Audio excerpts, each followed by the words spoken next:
പശ്ചിമേഷ്യയിൽ കൊല്ലപ്പെട്ട 3 ഇന്ത്യക്കാരുടെയും കൂടുതൽ വിവരങ്ങൾ പുറത്ത്. ഗോവ, ബീഹാർ, രാജസ്ഥാൻ സ്വദേശികളാണ് കൊല്ലപ്പെട്ട 3 പേരും. പി ബസന്ത് ഡൽഹിയിൽ നിന്ന് വിവരങ്ങളുമായി നമുക്കൊപ്പം ചേരുന്നുണ്ട്. ബസന്ത്, 3 ജീവനുകളാണ് നമുക്ക് നഷ്ടമായത്. അവരാരൊക്കെയാണ്, അവരുടെ പേര്, വിവരങ്ങൾ എന്തൊക്കെയാണ് ഇപ്പോൾ ലഭ്യമായിട്ടുള്ളത്? നമുക്ക് അറിയാം, 2 ചരക്ക് കപ്പലുകൾക്ക് നേരെയുള്ള ആക്രമണത്തിലാണ് 3 ഇന്ത്യക്കാർ കൊല്ലപ്പെട്ടത്.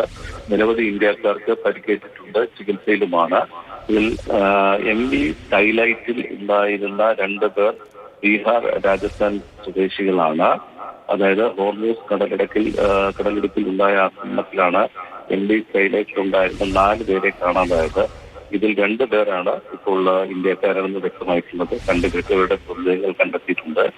ആശിഷ് കുമാർ ബീഹാറിൽ നിന്നുള്ള ആളാണ്. രാജസ്ഥാനിൽ നിന്ന് ദലീപ് സിംഗ് എന്നിവരാണ് MV സ്കൈലൈറ്റിൽ കൊല്ലപ്പെട്ടത്. ഒമാൻ കടൽ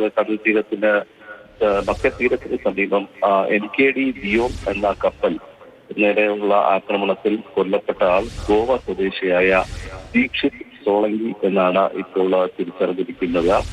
അവിടെ ദ്വീപിലുള്ള ഒരു വ്യവസായിയുടെ മകനാണ്. ഈ കപ്പലിന്റെ അല്ലെങ്കിൽ ഈ ചരക്ക് കപ്പലിന്റെ എഞ്ചിൻ റൂമിലാണ് ആക്രമണം ഉണ്ടാവുകയും തീപിടുത്തം ഉണ്ടാവുകയും ചെയ്തത്. ഇവിടെയായിരുന്നു ദീക്ഷിത് സോളങ്കി ജോലി ചെയ്തിരുന്നത്. അമൃത്ലാൽ സോളങ്കി എന്ന് പറയുന്ന ഒരാളുടെ മകനാണ്, ഏറ്റവും ഇളയ മകനാണ്. കഴിഞ്ഞ മാസം നാട്ടിൽ വന്ന് മടങ്ങിപ്പോയത്.